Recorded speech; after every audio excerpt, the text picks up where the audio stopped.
Hashtag Real Race Talk. It's the Revved Up Sports Show talking local, regional, and national action. Here's Bobby Chaffee and Rodney Rodriguez.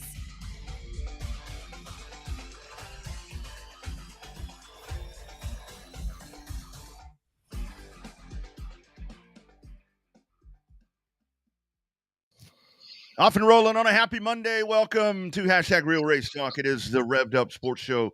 Doing it once again on a Monday. Monday, a fun day. Monday after Atlanta. We can talk about Atlanta a little bit later on. Showtime, Bobby Chaffee, Rodney Rodriguez diving in, man. We have got it loaded coming up here. Just it looks like in less than 5 minutes. Less than 5 minutes. We're going to talk to Chris David. Big things happening over at Race On. Kind of weird. It's going to get hard to say, isn't it? It's actually easy because I think you and I, a lot of times when we talk, it's like Race On. Well, that's true. Our texts do say Race On instead of Race On Texas. So no doubt about that. Going to talk to him, and then Owen Pittman's going to join us somewhere around 7:15, and we'll dive in with him and talk about Fuster Cluck is what we're going to talk about with him, and get you ready for Houston 7:45. Phil Whipple's going to help us get caught up on the weekend that was, everything that we don't talk about before. Bobby, how you doing this afternoon, my man? Well, I'm still recovering from Atlanta. Still recovering from a birthday party. Went to a birthday party of a friend that I hadn't seen in 25 plus years or so. So got to do a little catching up around the fire. Involved a little drinking, a little storytelling, a little shooting the breeze, but kind of made for a lump on the log day yesterday in front of the old boob tube for the Atlanta race. But hey, today's another day and ready to fire up and conquer the world one radio show at a time. Yeah, you know, it is my lovely wife's birthday today, and so we have been we made a weekend out of it. I mean, and yesterday kind of turned into the same thing, a little surprise brunch that was put together, and that with some lady friends of hers. It was like a bunch of women sitting there cackling and laughing and telling childhood stories, and then I was up here. So it's like, you know, I don't need a lot of reason to come up here. But so it worked out kind of nice for me yesterday. I just kind of came and did my thing over here. And then, of course, Atlanta. Before we bring Chris David on, one of the things that happened at Atlanta, what I could not understand the outrage before the race where people were so bent out of shape and pissed off about the SFI thing with the gloves of Joey Logano. I mean, if you're a racer, you see that fucking tag on there. I mean, it's on your helmet. It's on your suit. It's on your gloves. It's on your shoes. That's the rule you don't break, right? I mean, I couldn't understand the outrage. Well, I don't think it's so much that it was just the modification of the glove with the webbing, right? Is what NASCAR went off the rail for. I'm sure he'll get some monetary fine out of it and probably get a point deduction out of it since it was modification of a race suit. We'll wait for that information to come out maybe tomorrow, maybe Wednesday. But yeah, there was a couple of incidents there. You got the rear window things from Stuart Haas got taken confiscated. So you know, people trying everything early to get every little bit of it they can. Yeah, safety. Don't sit there and jack around with that, guys. I know it's always, you know, folks are very apt to go spend money on speed and spend money on parts and all of these different things. I mean, if you're going to spend money on parts, you need to call me. But spend money on this other stuff and then skimp on safety because I mean, don't skimp on safety because this could always happen to you. On safety crew, hustle, hustle, hustle.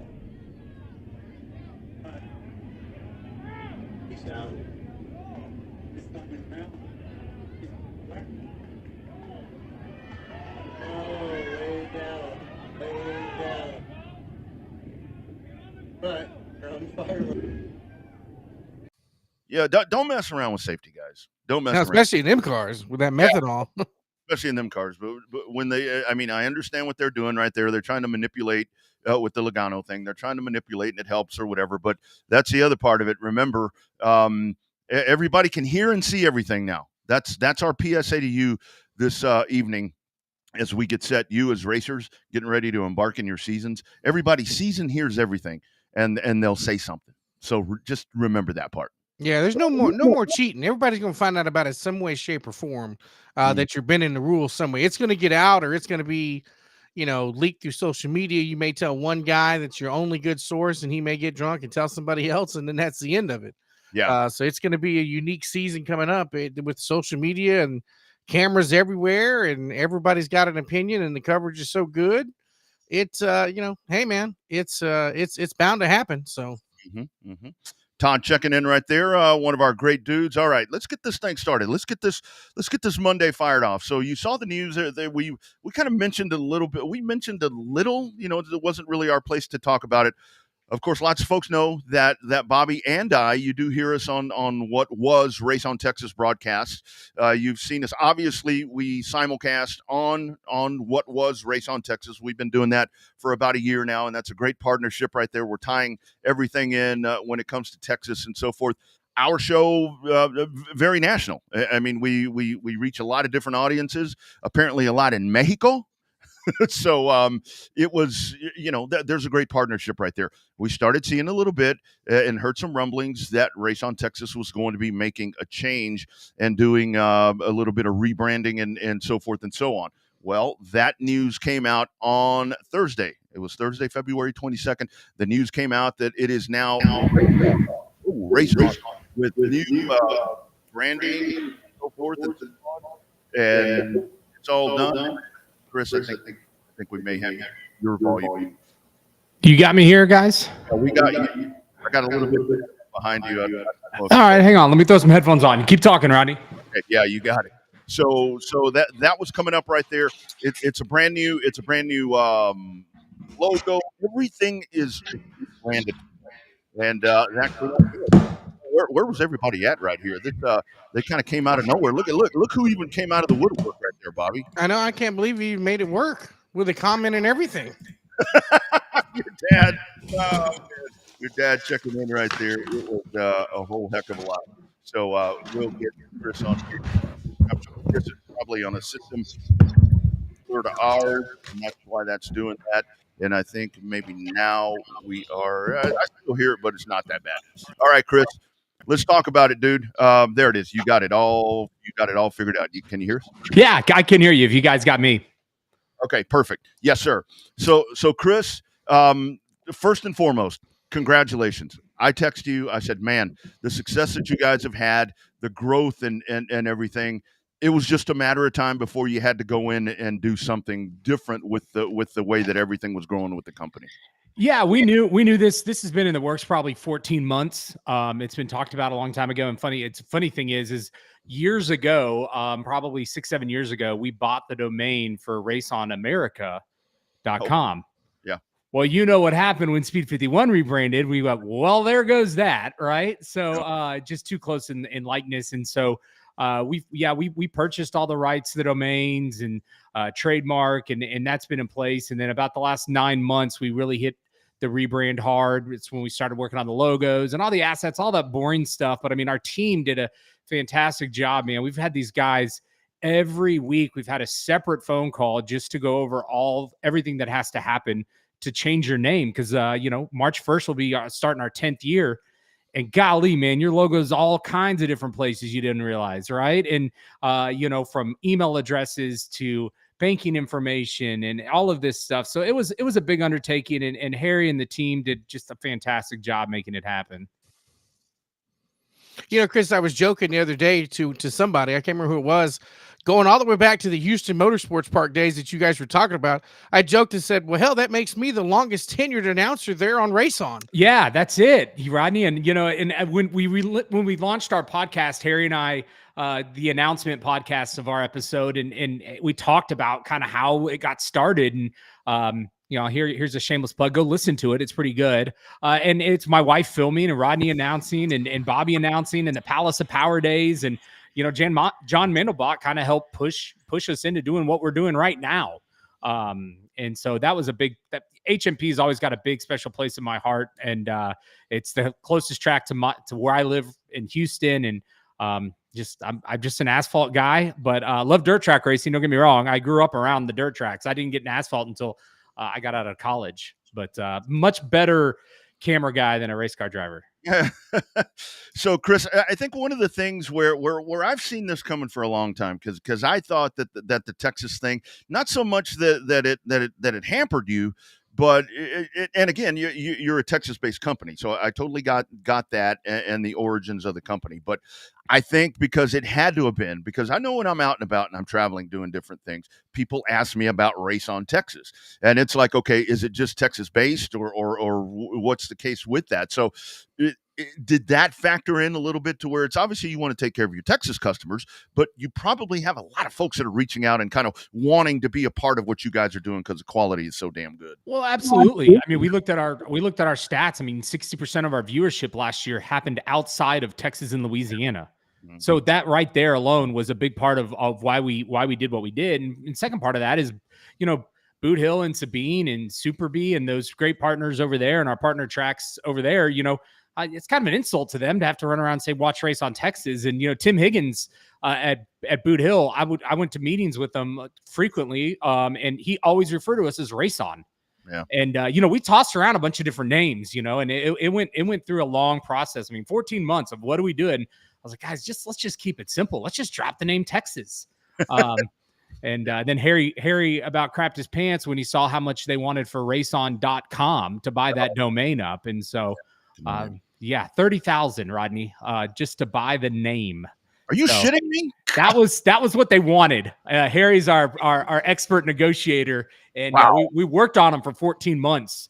And I think that they realized that we were serious and we were really going to pay for it, but we weren't going to pay $30,000 for the domain. But that's where we started when we started kicking tires on this thing. Yeah. I think the Red Sports Show is worth about $50, I think. Yeah. Well, you never know, right? I mean, and you guys have grown. I mean, it's been so much fun to grow with you guys. I mean, I think one year we did a live show in 2016 or 17 out at HMP when Raymond was doing stuff. So, I mean, you guys have been a huge part, and we love what you guys do on Monday nights and love that it's on our platform, and love to tune in and hear all the guests. I mean, I know Owen and Phil coming on tonight. Those guys are rock stars, and it's fun to see the evolution because you guys have been doing it just as long as we have, maybe even longer, right?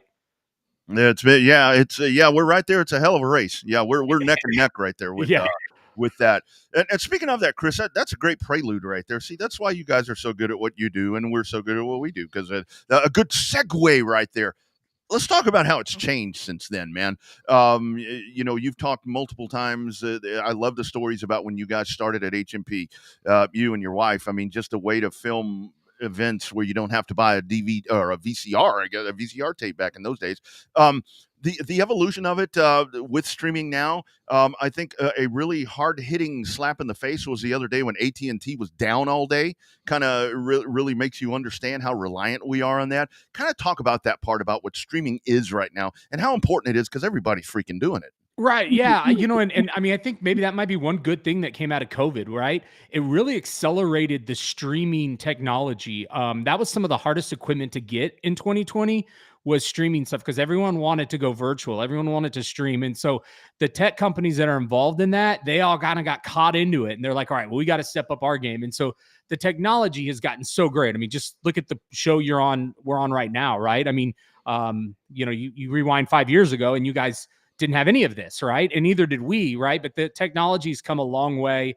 But golly, man, we're still so reliant on our cell phone providers and our SIM providers and things like that. Cause we can't rely just on AT&T. We can't rely on just Verizon. So we carry all the carriers, and to make sure, and that's our biggest thing, man. I mean, we preach that on our weekly calls when we go through the weekend before, and then the weekend coming up, and then we're always 3 weeks ahead and planning is how do we make sure that we have our uptime? And that's how we refer to it, is what's our uptime percentage? I mean, because if we go down, we hear about it. And everyone does, right? And it stinks, but it happens, and it's gonna happen. But the technology is a big part of it. To be able to have HD cameras and be able to have the encoders, we've seen these streams, and then the talented people. I mean, Cody Wooten, the other day, Rodney was bringing you in as a remote announcer to an event that you were watching. We tested yesterday. We had a test and tune for the Race on Texas team, our Race on team. There, went and did it out at Cotton Bowl Speedway, and we were testing drone technologies. Wow. And so the drone is back, and it's going to be back and bigger than ever. And the technology that's even come in that arena is incredible. And we're going to bring it to our broadcast in 2024. And we're always pushing the limits. We're always demoing new equipment. Usually every weekend, something new is being tested somewhere. Usually the end user doesn't know about it, but we're always testing every weekend something new that we're trying. Mm-hmm. So, Chris, talk about the next step, right, in the evolution. We're talking about, not that you want to give away any secrets of the stuff that's coming up for the broadcast for 2024. How far out do you guys try to implement stuff? Is it you find something and then you're like, hey, let's get that right away? Or do you find something and say, well, maybe that's out of the budget for right now, but let's look at getting into it? Because, I mean, not only do you have to worry about, the making it look like everybody else in the business, but you always don't have the unlimited budgets that say some of these other streamers have. Sure, absolutely, right. Bobby, great question. And we typically, as far as technology goes, all the technology that we're going through is a major upgrade right now on our back end system. And so we started testing that system back in November and made a large commitment to purchase several of these encoder units. And so they didn't work right away. And so we were one of the first to test them. We finally got them dialed in. So we'll upgrade all those units. So that was in the budget for this year. And we've been kind of slow playing that upgrade until they got all the kinks worked out. But we're always, we attend the Broadcasters Association meeting that happens every year in Texas, the Texas Association of Broadcasters. And we go there because there's a lot of people there inside the news industry, right? Well, the news industry is moving to a lot of this technology too. So it gives us a chance to go meet those people and exhibit. And then, Xander and those guys, they have a budget to be able to go to conferences and things like that. So we're always and the technology moves so fast, right? Anyone who owns like a DJI drone, right? I mean, they're on the first drone I bought when we started this company is so extinct, but the technology's come so far and so fast. And so we're always upgrading. We're always looking at what's new, what's coming, and keeping up with the industry and keeping up with the Joneses, right? I mean, if you don't think that our guys are watching other broadcasters and broadcasters are watching us, we know they are. And we're doing the same thing they are, and we want to be better. And I don't think we're cheating, and I don't think this is a Bill Belichick kind of thing. I think this is hey, what can we do to bring a better product? I mean, I watch NASCAR and I watch it with the idea of, what are they doing? Remember the digger camera and stuff like that? Oh, yeah. What can we do to take another element to it to make the people at home more connected? Yeah. Chris, you mentioned their COVID. I remember when all that happened and you had newscasters working from home and all this different stuff. I had a lot of friends in Austin that were reaching out to me in the news business. They're like, hey, man, how do you do this? Or where we were the outliers back then, and like you said, it became a necessity. And now it is very much the normal doing this stuff. One of the things that you mentioned on that video, and again, go to raceon.com. You can check out the podcast, the latest podcast that's out. That's where the unveiling, you guys really go into detail. You and Harry and Aaron Brun got right there. I thought it was extremely important that I wanted to touch on. We were just talking about Wi-Fi hotspots and so forth earlier. I thought it was really interesting when you guys were talking about, and folks may not understand that when it comes to a production that you guys are doing, it's all on you guys. I mean, you're not relying on track Wi-Fi. You're not relying on track whatever. I mean, it's everything. It's your cards. It's your hotspots. It's your modems, whatever you want to call it, that are driving that thing and keeping it on the air. Yeah, that's exactly right. So we have no self-reliance. In fact, actually last year we had a record number of power outages at racetracks. Crazy, to the point that our producers had to have in their producer little stream deck thing. It's got a thing for power outage now. So it'll pop up a screen that we have a power outage. So we went, and Harry went on Cyber Monday and bought everyone battery backup. So all of our stuff now, actually, we don't even rely on power from the racetrack. We bring our own power, we bring our own internet, we bring our own everything. A lot of times, our own audio. And that's, it's no different than when a production truck rolls into, say, an NFL game or something like that, right? They've got all that stuff isolated. And, we're doing a lot of remote productions. There's a lot of stuff that's happening where you've got a camera guy at a track, you've got someone else sitting at home, 300 miles away, and they're editing and they're adding the graphics and the replays to the broadcast. So, sometimes people say, "Oh, you're not at the racetrack." Well, believe me, I'm working a lot of times. Yeah. And so, but it's crazy. Again, technology and where it's come, and then, staying on top of it and implementing it and learning from it. I mean, we're always testing stuff. I know I sound like a broken record, but no, it's fun. It's fun though. But that's the stuff that I enjoy, man. Like I enjoy playing with new toys. I've got new cameras sitting over here that we're going to roll out for interviews and creative content and stuff like that. And, Xander and Tony, those guys, it's a full-time job for those guys. They're full-time employees. There's a lot of people behind the scenes that people never know about. You see that videographer roll in with their Pelican case and their stuff, and they come sit and show up, and you see them, but there's 5 or 6 other people that are behind the scenes that are working on stuff. Mm-hmm. So, Chris, how hard was it initially to get the tracks to buy onto it, right? In the beginning, it was like, streaming's hurting my front gate. People aren't going to show up, yada, yada, yada, like we heard for years. Now it seems like the tracks have embraced it as just another form of a media outlet covering the races. And I also think that, like my little racetrack down at Texana, it's a tiny little booth. When Tony brings in all those computers and everything else on a big race weekend, we had to make room for him. And I think that, the tracks have finally learned, hey, look, when we come to do broadcasts, we need a little bit extra space here for race on. Yeah, absolutely. Yeah. I think at first, because we shifted our model in 2020. In 2019, I think we did 17 live events. In 2020, we did like 190. We had over 450 live on the schedule last year, had 190 rainouts across our platform, or cancellations or changes. So to go back to the question, Bobby, when I went in 2020 and Aaron and all of us kind of sat down, we said, all right, we're going to change the model. I was really hesitant to go to all right, well, we're going to go live everywhere. I got to go sell this to the track. And I talk to the promoters all the time. That's, Harry does all the technical side. I'm on the phone with promoters. I talked to 4 of them today, right? There's always a promoter that I'm on the phone with, right? And so I had to go sell it to them like, hey, man, I'm going to broadcast every single one of your events. And they were like, oh, no. I was like, but I'm going to cut it in half with you. I'm going to make it work. I'm not going to charge you anything. I'm going to give you half of what we make, before our expenses. And let's see if this can become a revenue stream to help keep you in business. Because at the time there were restrictions on crowd sizes and things like that. So it's like, screw it, let's go.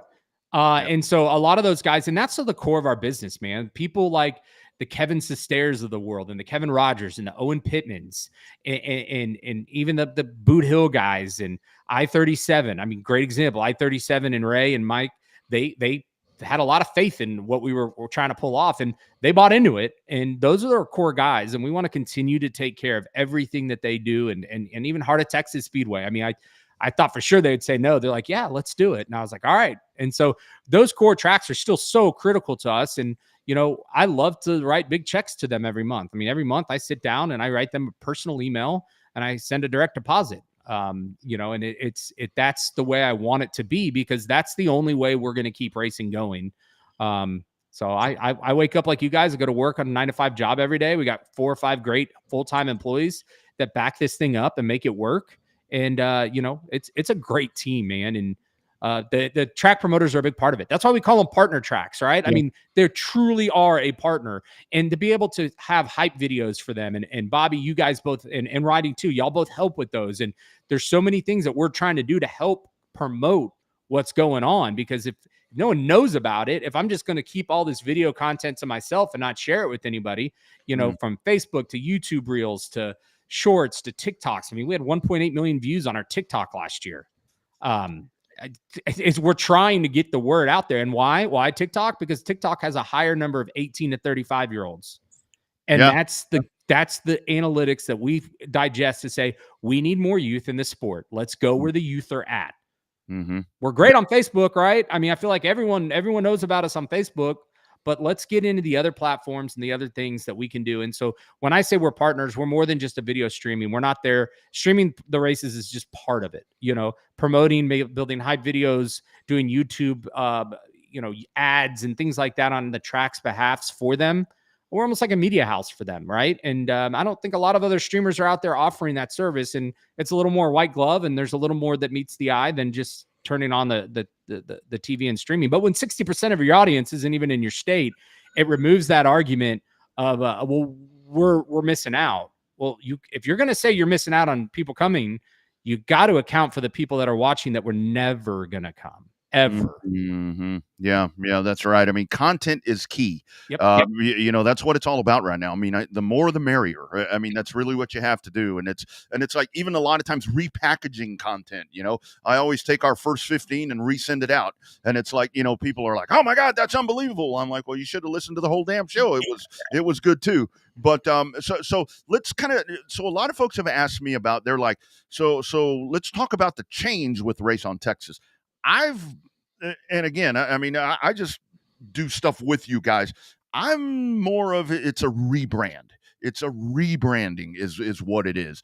Obviously, we watch the quality and the content and everything uptick like we've been talking about. But like we said, the logo's different. By the way, sweet. I love that logo. But that's what it is. It's a rebranding that's just opening up more opportunities for you guys. Just kind of speak to that, because I think that's been a lot of the, oh my God, Race on Texas is gone. I'm like, no, it's not. Yeah. If you still go to raceontexas.com, it'll take you to Race On. And in this too, we also launched a brand new website. So that's something that we're super proud of. And it's going to have multiple phases and layers of release to it. One of the phases we're going to do is, I don't know how many messages we feel the weekend that says, "Hey, I'm from over here. Where's the closest dirt track to my house?" Because what happens is these people are going on to Google and they're typing in dirt track racing near me, and we're popping up a lot of times. Well, now I'm trying to get that person into the grandstands. I don't care if they watch my content. Get them hooked into the sport, get them there, and then they're going to want to subscribe later, right? It's a long game. So that's one of the things that we're doing with the website. Our new website is going to have a lot more features built in. Right now, it's pretty basic, but it was old. It was clunky. We've hired a company at 62 Digital to come and alongside us, and it's been worked on for months. There's more phases to it. It's easier to navigate, all the apps and all those updates and things like that. So we are rebranding, but we're offering more content. Phil Whipple, I'll give you an example. Like he's starting to do event previews, right? So let's not necessarily talk about the events after they happened. Let's let Phil write about them before they happen. So I remember calling Phil, and it was pretty funny because I called him. I said, "Hey, I need to talk to you." And he thought I was firing him. I was like, "No, Phil." I can see that. Golly.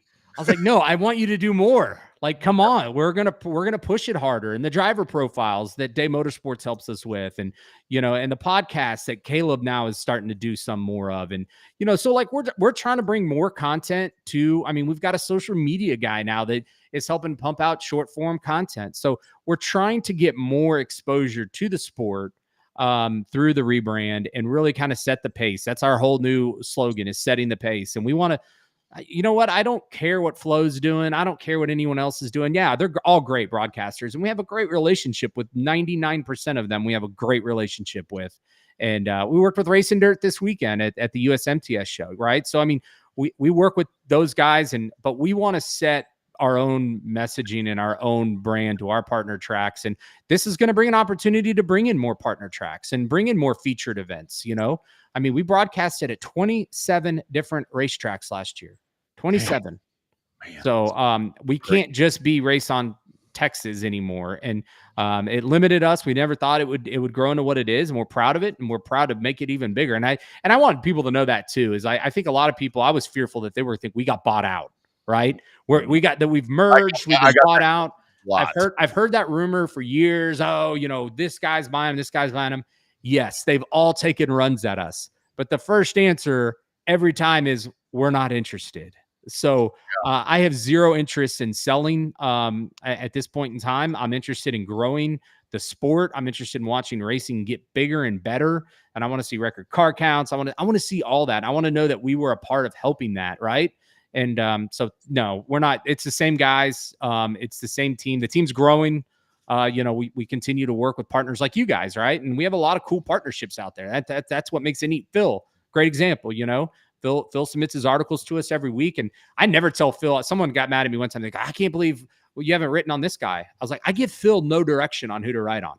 I'm like, Phil, find him, write him. Yeah. I don't want to be like I'm some person that's controlling the narrative, right? No, we want these guys to know. I mean, he's written articles on guys that don't like us. I have no problem with that, right? So let's have fun. Let's go racing, and there it is, setting the pace. And that logo, it was probably the 75th iteration that we started with. Oh my goodness, man. So it was a lot to get to that, and I think I've got the guys sold on it. We had a few guys that were like, I don't like it. I like the old. I like the old. We had like two versions that we were down to narrowing it down to, and that's what we selected. But no, I mean, there's a reason for the color schemes to be close to the old colors, so it's a familiar look, and all of those things were taken into account and taken very seriously. Chris, I got to tell you, dude, this is funny. I hadn't even shared this with you. When everything came out, when that something was going to change, and then the change happened, and even though you guys addressed that there was no ownership change, none of that. I had a guy called me on the phone, Texas guy. I can't believe you helped broker Racing America coming in here and taking away our race on. I was like, man, I didn't do shit. Yeah. I said, I didn't know anything about any of this. I said, it's a rebrand. That's where the rebrand thing came from. That's why that's funny though. No, I got a couple of those. I had people texting, I had a couple people call and, want to know what the scoop was. And I let all of our partner tracks know before what we were doing and what our intentions were. And we stay in really good communication. And so, but I see Chris Workman chiming in. I love that guy. Incredible voice at 37 Speedway. Mm-hmm. But you guys make it, man. Cause at the end of the day, like announcers like y'all make the broadcast, and we know this, right? We get all the time. I get emails all the time. Oh, this announcer stinks, or I don't like them. And usually it's cause they're not talking about their spouse. And so it's like, well, I'm sorry, they've got a difficult job. And I'm sure if any point you'd want to come take a stab at announcing, it's not as easy as it looks. Similar with camera. Well, you're not filming the whole field. Well, we're filming where the action is. I think Timmy Hill probably would like more TV coverage too, but when he's 3 laps down in a cup race, well, the cameras may not be on him as much, right? So anyways, sorry, I'm ranting there, but no, and I mean, there's Alan Alexander, couldn't be happier. He's a great partner with Hercules, and they fixed my foundation at my house. And I was like, you guys, we can get the word out. We want to get the word out, and we want to work with partners like Day and Hercules and Comprehensive Industrial and Comprehensive Motorsports. And so we've got a lot of really great partners, and we love being on Revved Up, man. It's a cool thing. Well, I think part of what's cool about it is the way that we've been able to work together over the years. Like when we do promoter of the year and we do driver of the year and stuff like that. I mean, it really showcases the best of both brands have to offer, right? I mean, you guys get the coverage on it, and then we provide some of the intel on it. And I think that just shows that, that it's a partnership and a relationship that actually works. I mean, we like working with you guys. You guys like working with us. I mean, it goes far and beyond the fact that Rodney and I are both announcers at tracks that you guys are partners with. So I think that goes a long way. I think that's why so many people were reaching out to us wanting to know about all the race on rebrand. It's like, look, we don't know. We're waiting for them to announce it. That's their cake that they're going to eat. That's not ours. Yeah, and that was the first thing I did. I was like, all right, well, I've got to get with Rodney and make sure that we can get on and clear the air on this show, And so I knew I think we set this up, 2 or 3 weeks ago to do it on this particular Monday. But no, man, you guys do a fantastic job, and I don't want to sit here patting each other on the back by any means, but we know that y'all are doing the same thing we are doing. Let's try to drive racing. Let's try to help the sport and give it outlets, right? Bring it up to 2024. Sometimes our sport can be a little antiquated and a little old school, and there's nothing wrong with old school, but let's bring the technology along with the old school, right? And let's not buy DVDs at a racetrack anymore, hide how good of a show we're putting on for these fans, or these promoters are putting on for these fans. Let's not hide it. Let's go tell everyone we know about it. That's right. Yeah, and keep growing and keep making it better, and that's exactly what you guys are doing. Yep. Lastly, Chris, I mean, tell folks, obviously, raceon.com, like you said, if you've got it bookmarked, raceontexas.com, it's going to circle around and take you to the right place. Yep. All the socials, everything is pretty dadgum easy right there. But just kind of talk about the preview. You got a lot of big events that are already that have been on Race On in the past, and more coming up this year. Just kind of button it all up in a nutshell. The 2024 is shaping up to be our biggest and best year. I mean, like you said, all your apps should have updated. It's still Race On. We try to make it as easy as possible, and people like Tony worked with the app stores to make sure that was done, and they can be a pain in the butt dealing with Apple and Google and all those stores. But no, we've got a huge year ahead of us with all of our partner tracks, and none of them have really gone anywhere. We picked up Hunt County this year. We're excited about what they're doing. We had the USMTS race this weekend. We'll be at the USMTS race this weekend at Rocket Raceway Park with the help from Racing Dirt. We'll be at the Texas Grand at 105, and so 105's got a full schedule. And we're doing the 99 Nationals for KR Promotions, and that's taken us a little bit out of our comfort zone of where we've been. The Southern Thaw Tour takes us up to Arrowhead Speedway. And, that was a tour that we had always wanted to be a part of. And, we made a large financial commitment to be a part of that this year to make sure it happened. And so those things, the Triple Crown Throwdown that we did over Memorial Day weekend, which was a big success. And then the Mod Wars at Heart of Texas Speedway is going to be a huge event. And that's going to be a huge event for us. Probably one of the biggest, most viewed event with 50,000 to win modifieds. And you can't tell somebody that's driving from Nebraska or Iowa or heck, even in Florida to, hey, check out Race on Texas, right? It just doesn't make sense to them and explain it the right way. So that's part of the reason is we're ready to take and continue to take more steps to grow it, right? And so yeah, there's Harry here. Harry's never been on Facebook before until tonight. So yeah, Harry Fair's the guy behind the scenes that actually makes all this stuff actually work. I'm just the one that sits on the phone with the promoters, and I'm a dreamer. And I call Harry and say, "Can we do this?" And he always seems to find a way to make it happen. And so. But no, that's it, man. Race On, nothing's changed. It's raceon.com or even raceon.tv. Believe it or not, we bought that domain up too. We wanted not to confuse anybody, but we're kind of getting rid of the .com. Just Race On. I mean, when we talk flow, it's just flow, right? Yep. No one says flowracing.com, and so that's kind of the how we're trying to train the user with this rebrand. And so we got some swag coming for you guys, and I don't even have a shirt yet. I have this one hat. Some of the guys have hats, and but no, Colin Bell, I saw Dan Carroll check in. I will tell you guys, there's a really cool video we're going to drop later this week. That's our staff party, our end of year party. Yeah. So we try to do more behind the scenes stuff. And so if go check it out, it's cool. It's really getting to meet all of our staff, getting to see them coming for our end of the year gathering. And when I say staff, I'm talking about mainly our videographers, right. The guys that are out carrying the camera in the heat for you guys to watch, in the middle of the summer when it's too hot. So, but thanks y'all for having us. Thank y'all for all you do for racing and for Race On. Chris, you are the man, dude. Congratulations. By the way, when I saw that R, I'm like, that R must mean Rodney. There it is.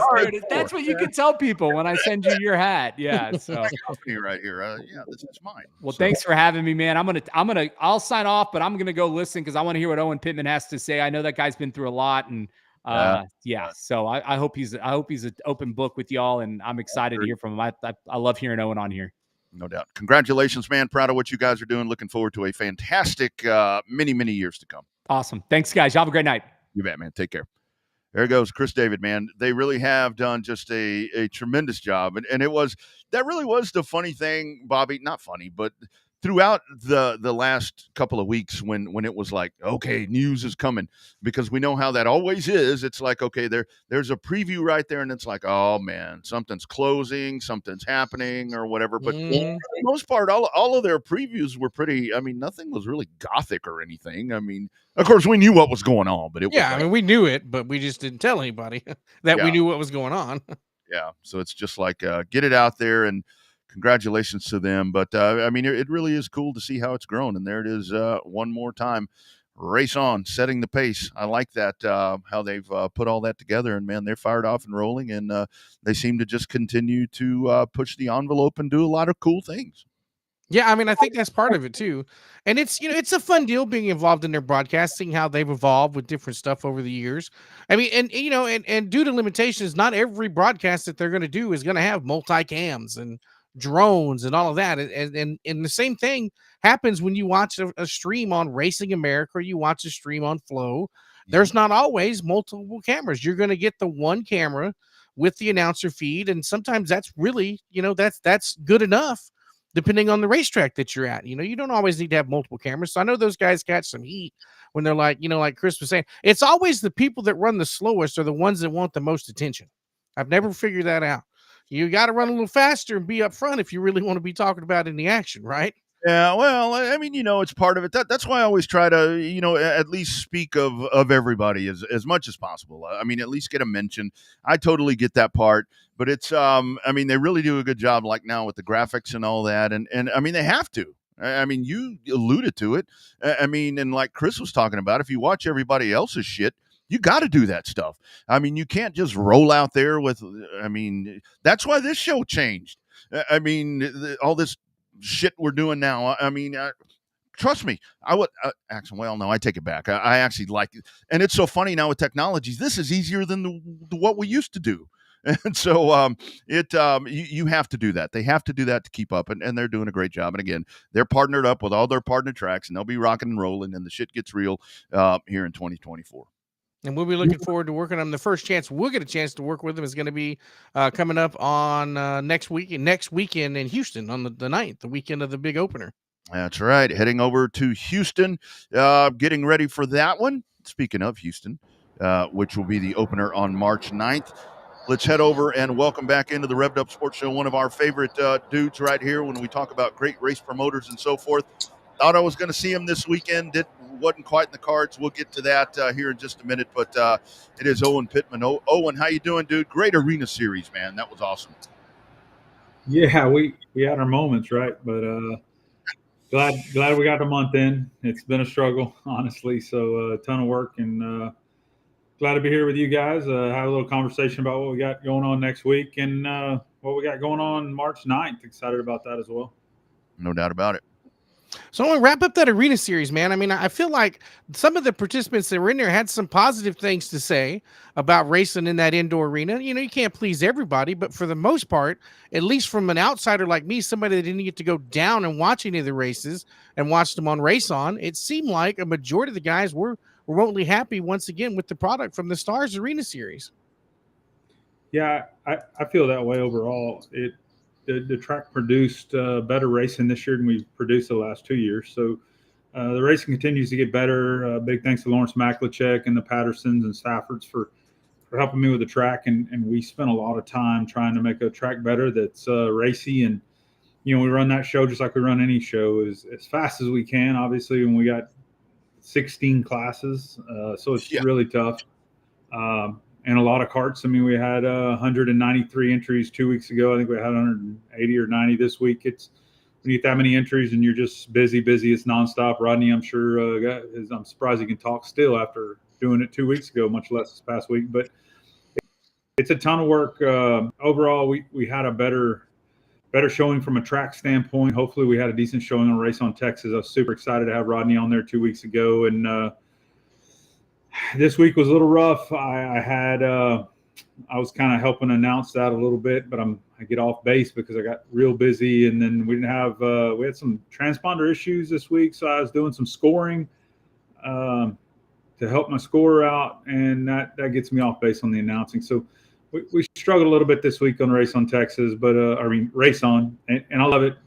And let me tell you, the Race On deal, what I just watched with y'all and Chris is fantastic, and I loved how Anthony's had that dang Race On hat for a month, the whole month. He had that hat, and I had no idea what that R was about. And then he finally told me, notice the hat, it's been here all month. And I'm like, I had no idea, man. That was the new logo. Super cool. But I knew, like y'all, that it was coming, and I knew the name. I knew what was going on, but I didn't know the logo. So it was pretty cool, and it's exciting to have them guys on board with the Stars event. The Stars event overall is, once again, a very successful event for us.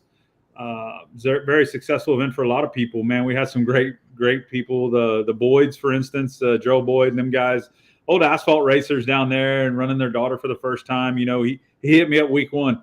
I didn't bring my daughter because I don't think she's ready. What should I do? I said, well, how's she ever going to get ready if you don't bring her to race? So, and she was fantastic. She was top 5 half the time. She's fast. And it was like, see, all you got to do is bring her to race and let them learn. So anyway, just good people, a lot of great racers. We get lost a little bit in adult stuff and doing that, but it's all about those kiddos.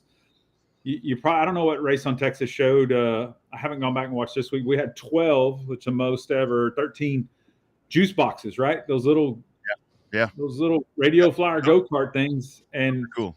Me and Chuck Barber, longtime racer, Chuck Barber, been racing for ever. And we had a conversation the last race before this was, I said, hey, man, look at that. That's the future of our sport right there. There's a bunch of them, and that's the future. A lot of those people do not have any relation to a current racer.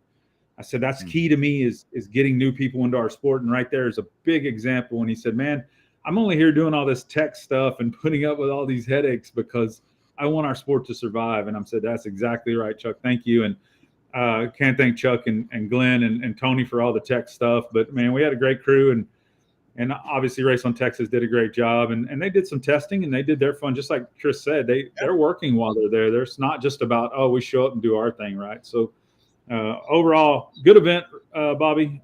Super proud of it, and we'll continue to move on. We're already booked for 2025. We're actually looking for a couple other arenas possibly to do some other stuff. Like I have any time, but we'll figure that out. But we did a good deal. I'd really like to do it with KR, and me and KR have been talking about it a long time, doing something up north. But who knows? Who knows where it goes? But it's a good event. I got to tell you, before we dive into something else, those the night that I did it, the Lady Predators, man, it's like, holy smoke. It's like, those ladies get a little aggressive out there, kind of getting after it right there. That's some of the best racing you're going to find the whole night. Yeah, the Lady Predators, it started out, and I mentioned it this week, it started out as a try to get your wife to race, get your neighbor to race, just put the ladies in something, let them try. And it's got real aggressive. And next thing you know, we got Caitlin Leonard. We got all these ladies that have been racing big cars, and we got all kinds of craziness. And I'm like, how did we get to this?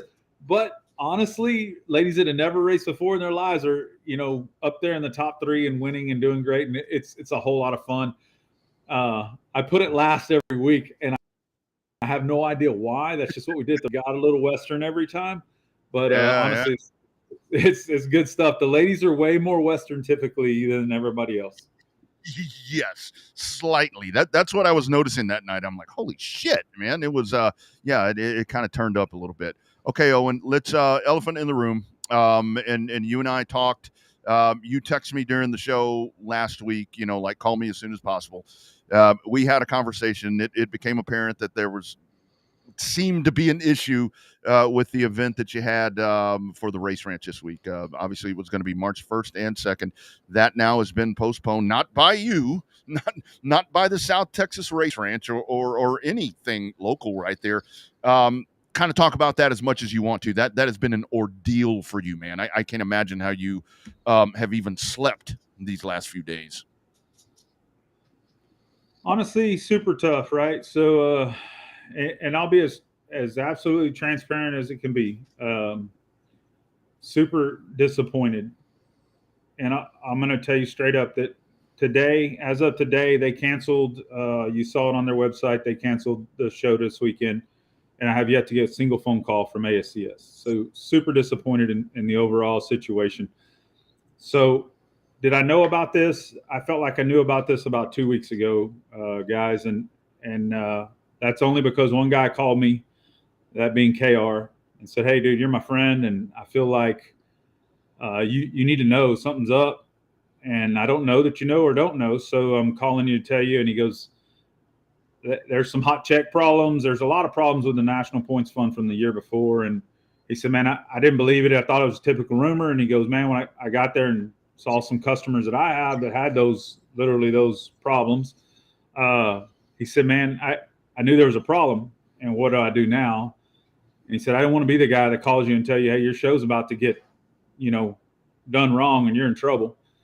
But thank God he did, because I slowed a lot of advertising down. I was already in deep, right? So the facility as an overall is going to lose $5,000 plus just in effort, right? Not my time or not money from me. It's money from me, but in advertising and all the stuff you got to do, right? Ticketing and everything we've been working on for weeks and weeks now.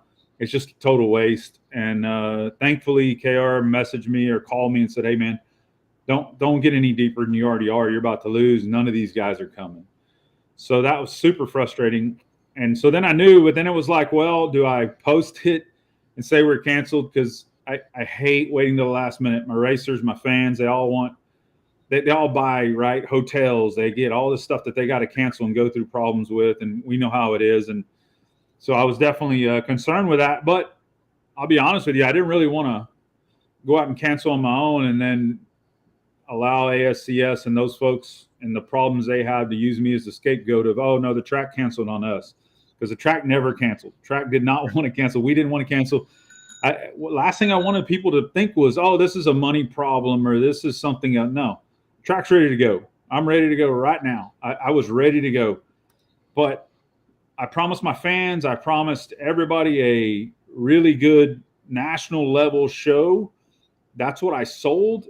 And then for them to cancel and not have that, I can't run anything. So I've gotten a lot of comments and questions around, well, what about just a weekend event, right? And the Stems was going to be here and other stuff. And I'm like, no, I guarantee my fans, I'm not going to have them showing up and getting something less. So honestly, it's been a real struggle.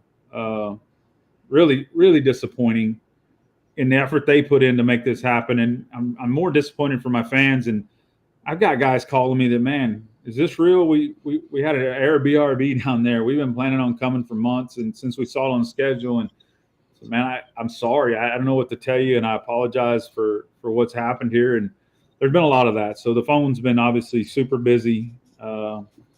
It's a struggle and it's disappointing. So, but we as a track, we do have a ASCS Go South event coming up in July, and the track's not going to cancel anything. We're doing our part. Mm-hmm.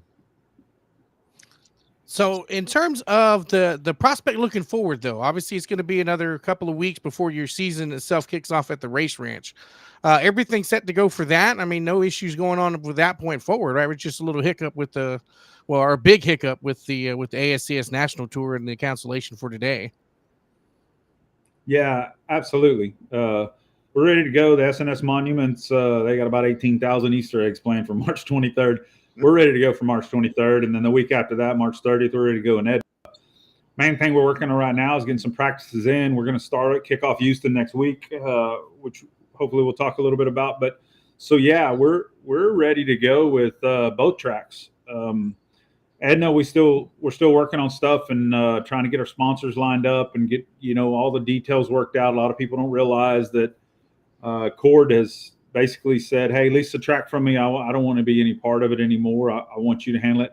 And don't get me wrong, best owner in the business. This guy, brand new restrooms, brand new press box, brand new front stretch fence, the facility, primo, best of the best. I couldn't be prouder to try to represent what he's put out there.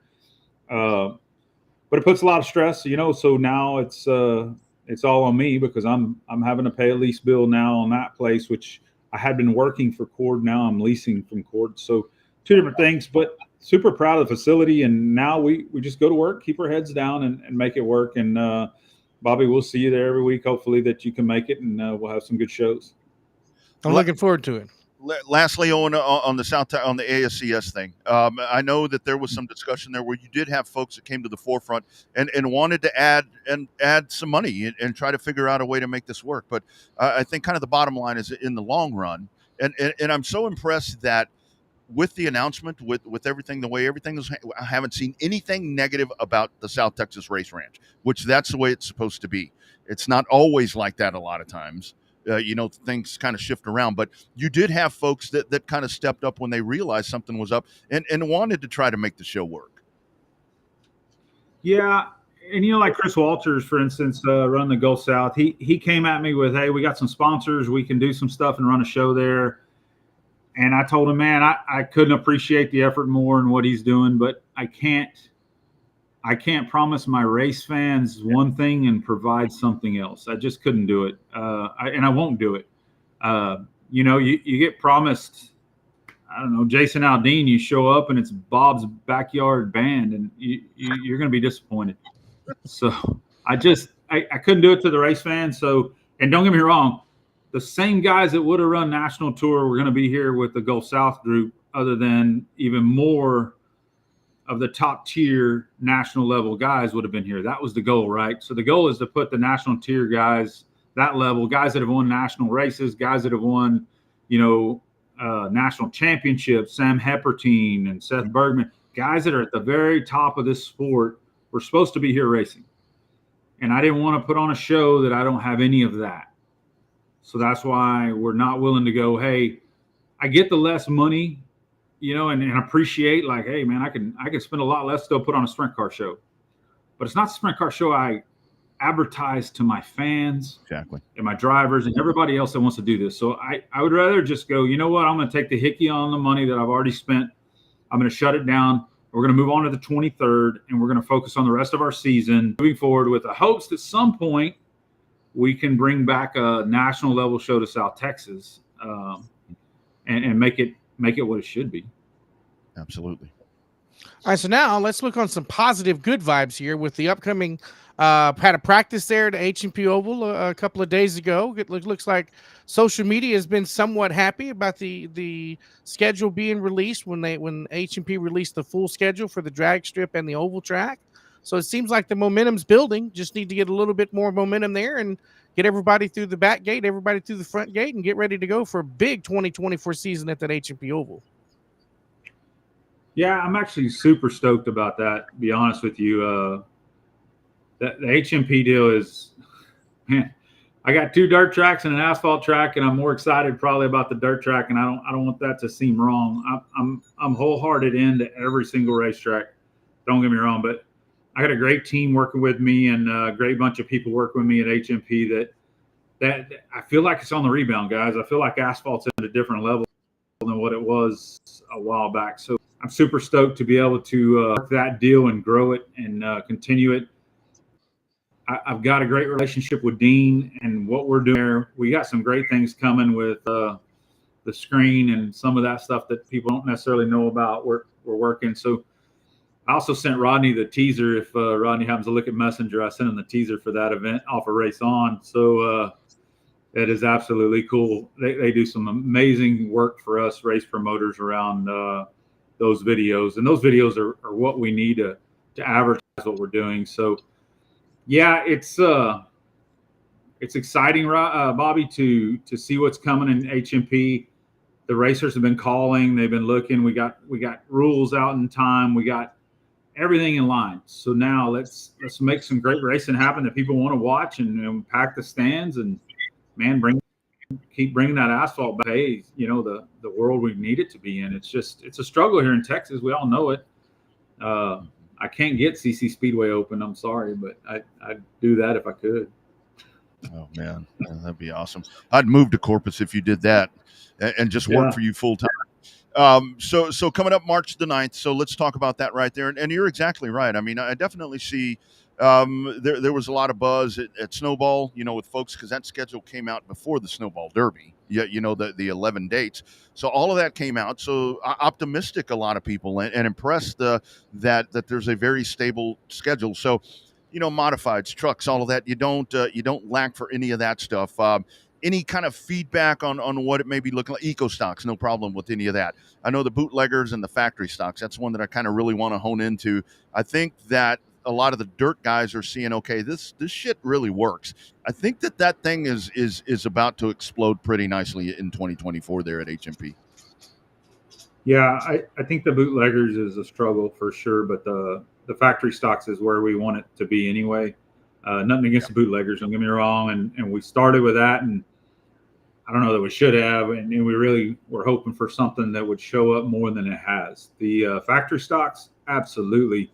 The rules we put in place that allow a guy to come off of dirt, run the same tire, run all the same stuff, make it amazing. So it's something to try. There's some great racers like Tim Holmeyer that came and tried it. First time he's ever on asphalt, the end of last race of last year. And man, he said, I'm going to try to make every race I can possibly make. I freaking loved it. I had so much fun.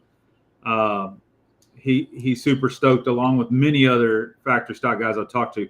It's just, you got to get out there and give it a run, see what it's like. And then with the rules we put in place, you don't got to move a bunch of lead. You don't got to go overboard on stupid stuff. And the goal, right, is to not have a bunch of asphalt built factory stocks to race against.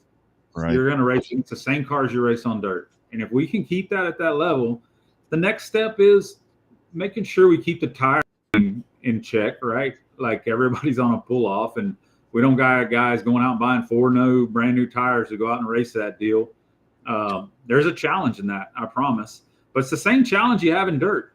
Challenge you have in dirt, because on dirt, I've witnessed at other tracks, people roll out a brand new tire because they don't want to worry about, well, this tire might have been doped over somewhere else, and now I'm going to get popped on a 5,000 to win. I got a chance to win this deal. So they roll out a brand new tire, put on their car.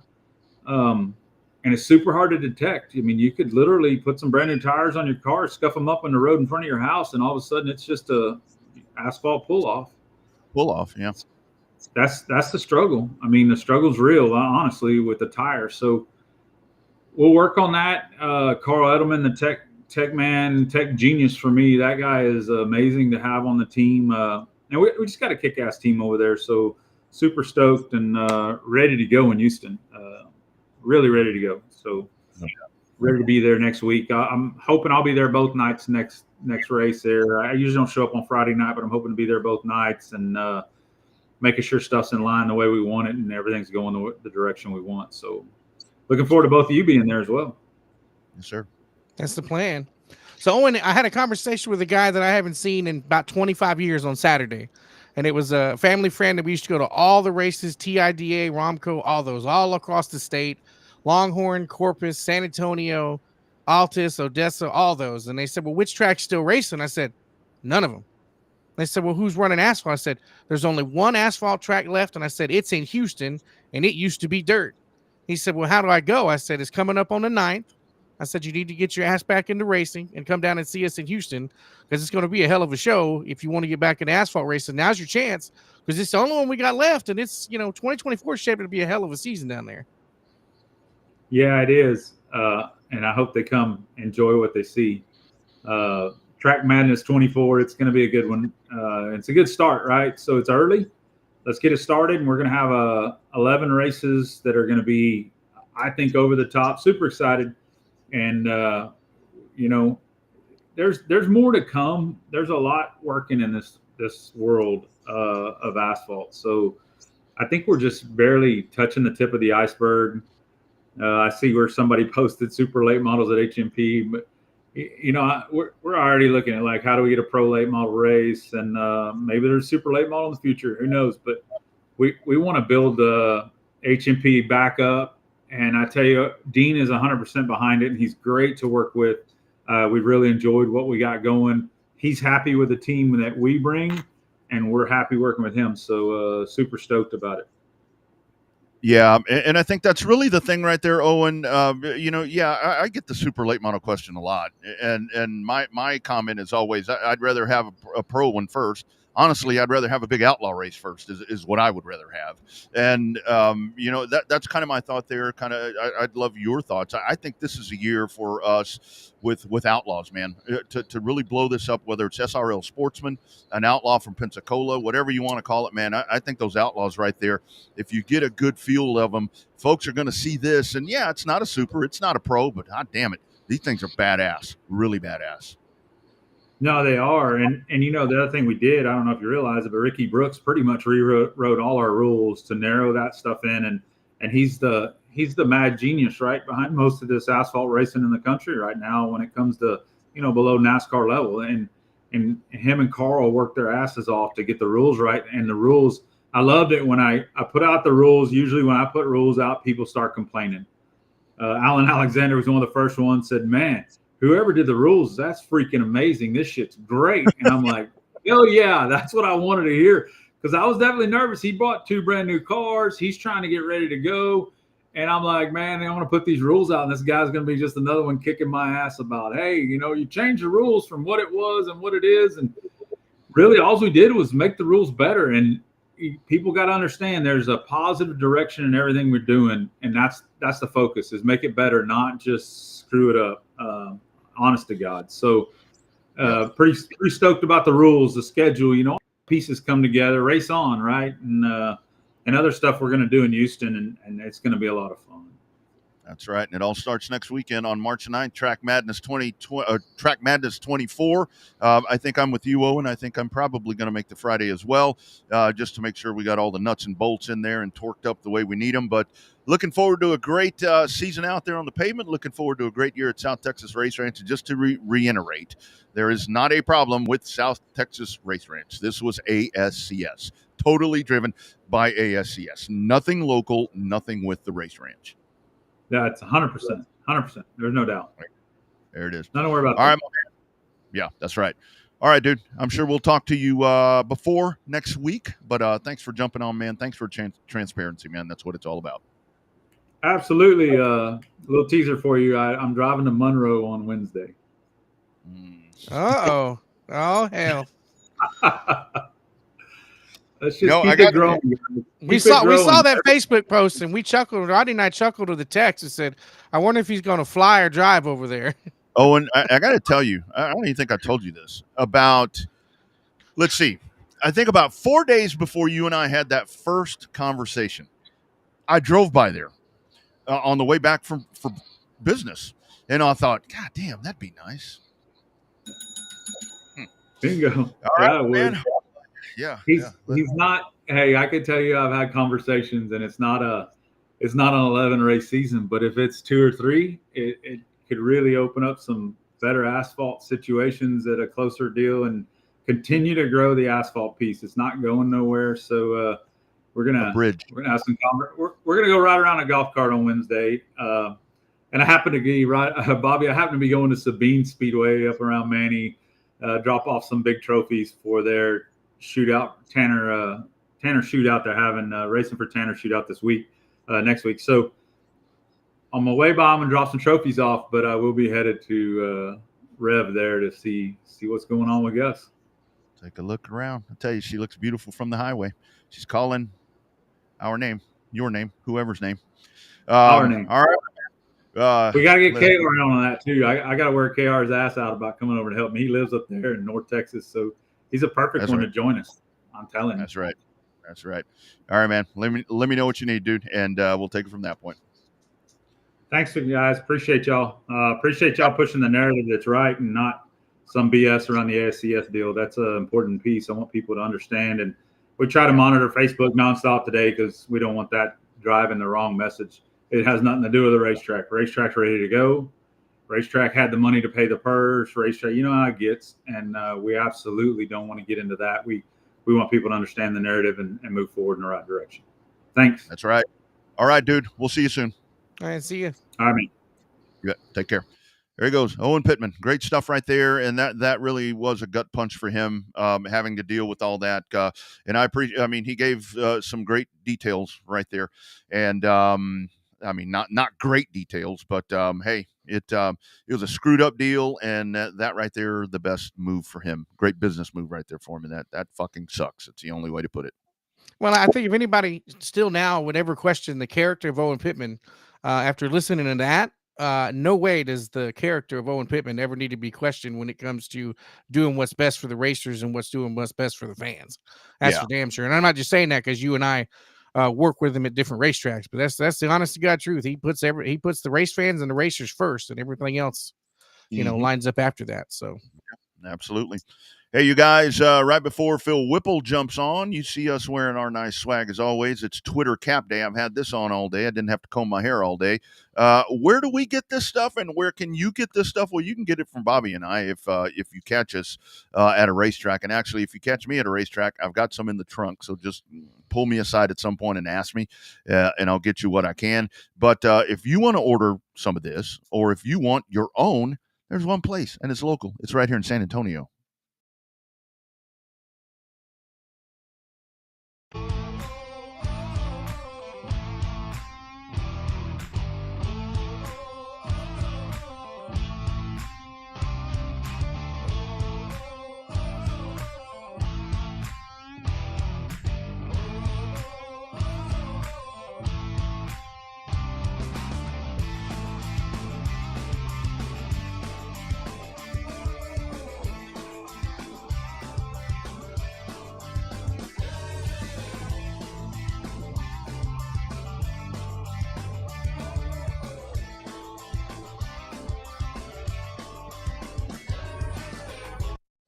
Yep, on-demand shirts. They will hook you up. Get a hold of them. On-demand shirts on Facebook. I'm surprised no one dropped the Louisiana thing right there. That's kind of something that had been in the in the back workings right there. So when he mentioned that, because I saw we had. That came about, like I said, it's been whenever I was in Mississippi. Right after I came back is when that kind of started happening. And then when the announcement came out, when they made their, looking for a promoter, it was like we couldn't get a hold of this guy. It's like there were calls placed before the post ever came out, and it's like nothing. And then it was one of those nights where I may have had one or two of these beverages that I'm sipping on right here. And on that post, I said, well, if the fucking dude would return calls, Owen got a call the next day. All right, there we go. So yeah, that would be pretty cool. The hell of a road trip, but it'd be a lot of fun. Oh man, the road is, I tell you, the road is where we live, it seems like. But yeah, really good stuff right there. And don't forget on-demand shirts. Again, proud partners right here of the Revved Up Sports Show. And the best part about on-demand shirts, though, we often forget to tell people, with other T-shirt makers and T-shirt providers for your racing gear, you have to order a large, big-ass quantity to get discounts on T-shirts. That's right. You don't have to do that with on-demand shirts. They can do small batch printing. They can do large batch printing. Go check out James Cole and the gang down there and hook them up. Tell them you heard about it on the Revved Up Sports Show. That's absolutely right. I also want to tell you guys, if you're here in the Central Texas area, I know we've got a lot of guys like Shane and so forth that do hauling and so forth. Good buddy of mine, actually a very old buddy of mine, Marcus Mendoza. There's his information right there. Dozier Transport LLC. He can haul you around. He's got plenty of big vehicles. He can move your building materials, RVs, race cars. He would gladly do all of that for you. There's the number 995-0036. Tell him you heard about it on the Revved Up Sports Show. Have truck, trailer, and will travel is what Marcus does right there, as he is a partner of ours as well. Of course, also, we do want to thank Rogers Dabbs GM Performance Parts. Biggest inventory that you're going to find in the country. It's over six. Somebody asked me, you say the biggest inventory, how big is it? I'll tell you, there's $16 million worth of inventory sitting right there. And the other part of it is, if it's not sitting there at Rogers Dabbs Chevrolet there in Brandon, Mississippi, the distribution center is right across the highway. So it can be got really, really fast. And again, there's the news we were talking about earlier, Race On. The brand new logo right there, the rebranding. We talked to Chris David, and I think that's a fantastic thing that's going to be happening for them moving forward. Yeah, no, I think it's a good deal. I like I said, we enjoy partnering with them. We enjoy partnering with with the different awards and end of the year stuff. So that's that's pretty cool, man. Best of luck to Chris and them. Looks like it's already paying dividends with the interest that it's generated already. Mm-hmm. And speaking of that, speaking of on-demand shirts, speaking of Owen Pittman, that link right there, we'll pull it back up again. That is the on-demand shirts HMP shirt. So we'll go ahead and get that. Actually, just go in the comments where you see that. You'll be able to click on that, and you'll get a look at that right there. So on-demand shirts also going to be a part there at Houston as their partners over at South Texas Race Ranch as well. So really diving in, the full Monty right there, just doing a tremendous job is what On-Demand Shirts does. And, of course, we are very proud to be a part of what they do. All right, let's dive in. Let's head up to the most likely chilly north, I'm assuming, and get a recap, get some thoughts on this rebranding and so forth. You heard him talked about it a little bit earlier. My God, he looks good in that shirt. It is our man, Mr. Phil Whipple. Phil, how you doing, my man? Oh, I think you're muted, Phil. I think you're muted somewhere there. So let's take a look. Might be right down at the bottom. Let's see. Yep, still muted. It's got to be down on the bottom somewhere. It may be. Yeah, you got to give your browser access to your microphone. Yeah, that may be what it is, or down on the bottom. If we have to, we can do a phone call. You just tell me what you want to do. Oh man, he looks so good too. That's the whole thing. I really don't want to call him on the phone. You see a little microphone maybe down on the bottom of the studio. If it has a line through it, you're muted. So it may be that, or yeah, it's something in your settings. Okay, I'll tell you what. Let me pull you off of here, and I'll get you on the phone, and we could do this on the phone. Super easy, not a problem. I'll call you here in just a second. So we'll get Phil in. And while you do that, we can hear from our great friends at Generation Race Cars to get tuned up for Phil Whipple. And the best thing is, you got to look at Phil Whipple right there, so that's pretty good. Yeah.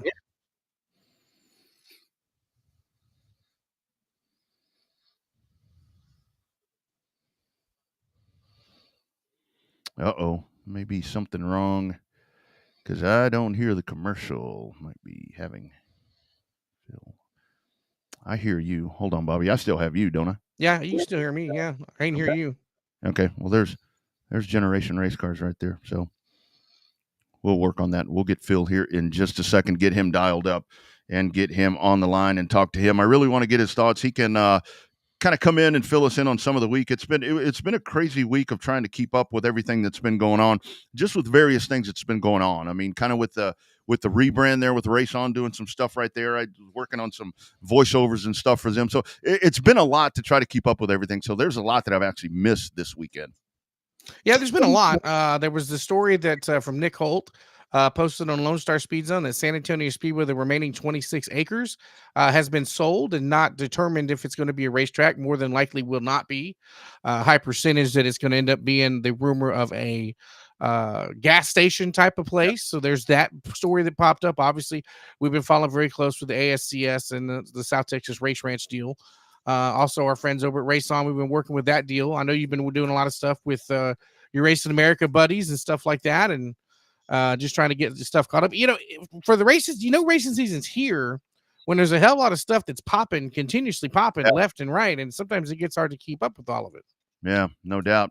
All right, I think we got it figured out. Let's go to the hotline, and now we will welcome in, doing it via the phone, but you got to look at him. You got to look at the beauty right there of Phil Whipple. Mr. Whipple, how we doing now? We got you, my man.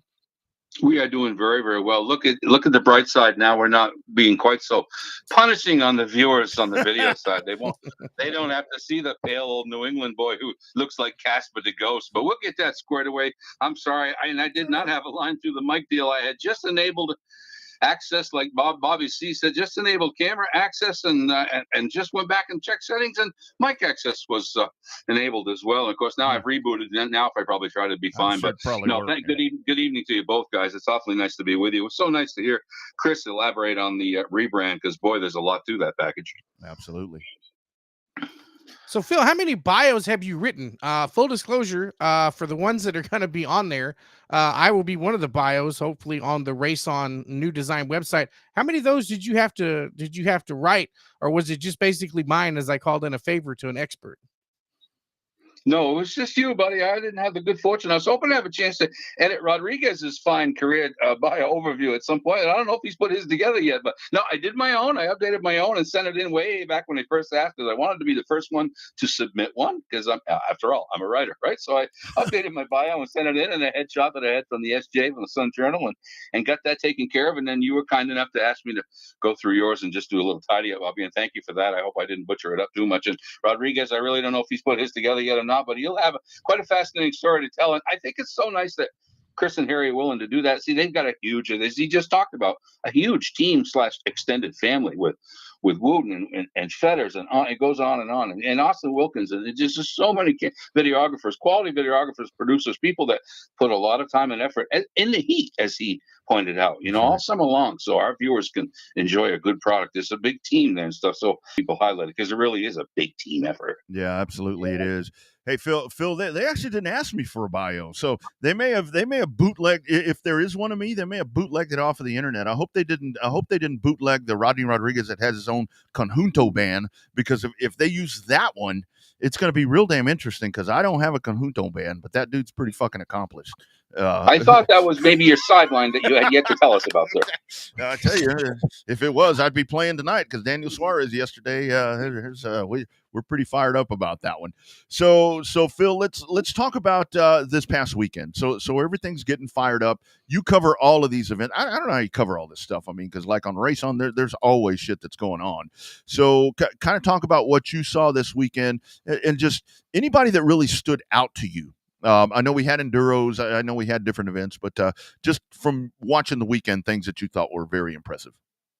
Man, there were some real impressive runs, and thank you for asking. What do you think about all that took place, I could talk at length, and I won't. You guys have just getting ready to wrap up tonight, and I'll try to be brief. But I saw a lot of impressive stuff. I got lucky enough to cover Kennedale Friday night and then Hunt County Saturday. And as you know, you must have heard by now, all the stuff that happened at Kennedale Friday. My God, Chase Allen on his roof and Cameron Cook in his debut in Sport Mod, all in flames right in front of Mike Frieri. That shot, Bobby, wasn't that something?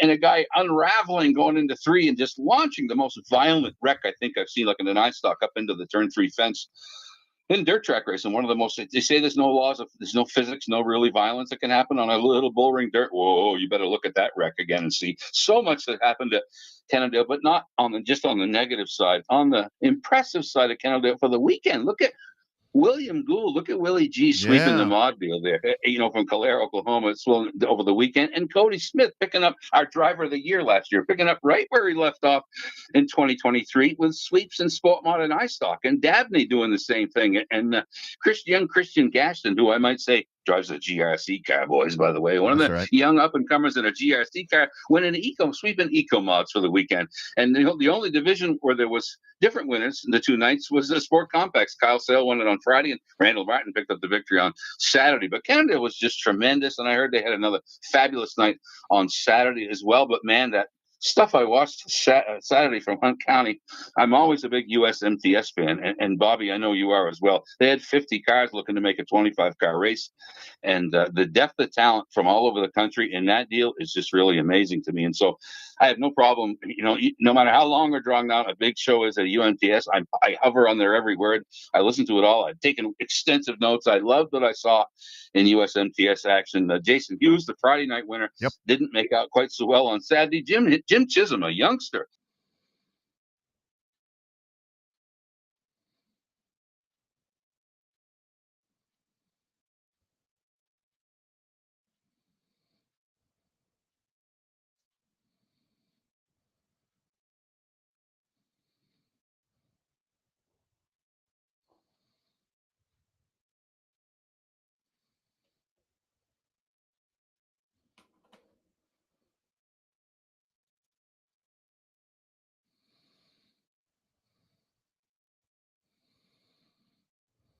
I think we lost Bobby there for just momentarily, but yeah, it is, man, because it's the thing about it is, and like I said, it never stops. I mean, it really didn't stop. I mean, we had a little bit of a lull right there, but I mean, you got into January, we were off and rolling. February has been blowing and going. And you're really right, and I think that's the thing about it with kind of back to the Race On relaunch right there. That's the cool thing that I like, because it really does. It's opening up all kinds of being able to showcase all of this to where it's not so Texas heavy. I mean, I know we talk about Texas, but the whole market here for Race On is so much bigger than just Texas. Oh man, is it ever? Did you see Chris's energy tonight? Did you see him kind of? Debbie watched about 5 or 6 minutes of him, I think, tonight, and she said, "Is your boss by chance a Type A personality?" I said, "Yes, Deborah, he is." Yeah. And you can see almost rocking back and forth in his chair, and his eyes opening and getting excited, just like I do. He has the same passion, if not more so. Hell, that's why we all got jobs with the man, and are lucky to be along with the ride with him and Harry, because he is so Type A, and he is so driven to take it to the next level. And they knew when I talked to them a year ago. So, when they just were kind of really beginning to look at this next step thing, what was it? What were they going to call themselves? What were they going to do? They kind of knew they were headed down the national road and beginning to cover heavy stuff and sharing content with Racing Dirt and covering a lot of stuff. And then he says, Flo got rid of the Comp Cams Super Dirt Series. Well, there would be a great anchor Super Late Model Series for us. And I hope that's in the works. There's just so much out there. And we now have the capability. This team has proven, they have the capability to broadcast any and all of it in a very professional manner. What he says, they bring everything. They bring all. They don't rely on track anything. Well, we bring our own power, and we bring our own Wi-Fi, and we bring all our own high-tech shit, and they do a fabulous job from any venue. And I'm proud to be associated with them. They can show up at any place, whether it's a dump or a high-end place, and really put out a great telecast, a great broadcast. It's kind of a telecast now, really, and do it very well. And so I'm just thrilled to be a teeny-weeny bit of the package here. Right on. Well, I think I joked with Chris that the only thing that they don't bring is the announcer. And so that's why Right. sometimes finding the right announcer for the right track is the one that becomes a crucial element there when he gets it. Hopefully you guys didn't cover that while I was on my island by myself over here. I don't know what happened. But Phil, talk about the is there a method to the madness at which you try to find the different interviews to do the driver spotlights? I mean, like Chris said, that it's not one of those that he sends the direction to you. He says, just find them. What is your best way to try to find people to do those wonderful write-ups that you do for Race On, the driver spotlights? Well, thank you for asking, because this is probably kind of going to clarify that. I should clarify my criteria, and it only fluctuates a little bit early in the season, and then it goes over to the main deal. It's naturally performance oriented. Most of the year, guys, it's, I write about the guys that are either just starting to win races or they're right on the cusp of winning. That's a lot of it, and I can tell after you watch a guy long enough, when he's top 3, top 5, and he's right on the cusp of wins. It's nice to talk to a guy that's right on the cusp of his first win, or if he's been trying a long time and he just picked up that first win, or he just hit his first hot streak, or sometimes a guy that's been struggling. Sometimes I will select a guy that struggled a little bit, and like late last year, I interviewed a gentleman who had a sucky year all year, but he's finally kind of starting to put it together late in the year. I said, hey, that's going to give him a little momentum for 2024. So I said, talk to me about why things suck. Where were you off? What were you missing? And how did you turn the corner here late this fall? How'd you turn the corner? And let's talk about that and the direction you're headed now. So it's kind of performance oriented, but early in the year, naturally, I started in January. I've already written, this will be my 8th one tomorrow on Chance Hall, right? Yeah. Already this year. So before the season gets going, naturally, it's kind of such and such gearing up for another big year, or hoping to turn the corner this year or something. It only fluctuates early in the year, Bobby, to answer your question, before we get going, but then it's pretty much performance oriented for the most part from that point forward, my friend. Yeah, always plenty of content. That's what we were talking about there with Chris. Phil, so goes without saying. I mean, you do the work with Race On, but what else are you doing this year, man? Because I know it gets awful busy up there in Maine. You do a lot of different things there. I mean, with Oxford Plains, and I mean, we saw you doing interviews on TV and all these different things. So what do you got going on up there, man? Because that's a hotbed just as much as it is, for dirt in Texas and asphalt in Florida.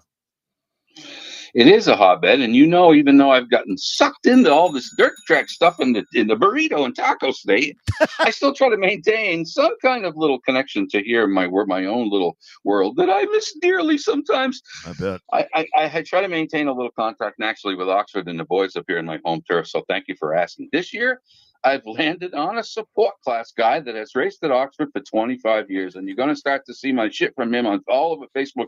Keep an eye. Spalding Motorsports. Rick Spalding. Richard Spalding. Keep the name. Get it on your mind, boys, because Richard has paid his dues in street stock racing. Started out Wednesday nights back when the Acceleration Series was first born and launched by Bill Ryan Jr., former track owner at Oxford Plains Speedway. He launched that deal, and Rick really paid his dues in the Outlaw class, now defunct Outlaw division in the Acceleration Series stuff.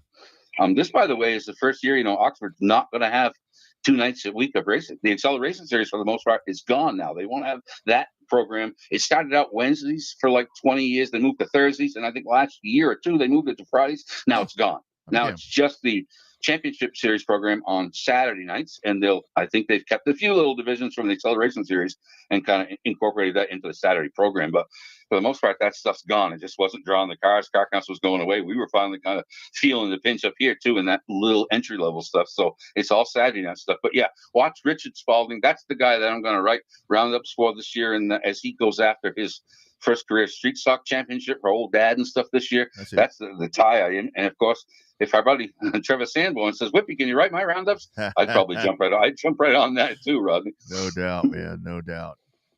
Hey, so Phil, we were having the discussion earlier about, and we had some comments on the Facebook feed come around too, talking about how sometimes it's the gentlemen or ladies that don't quite run up to the pace of the top of the pack that want more coverage, right?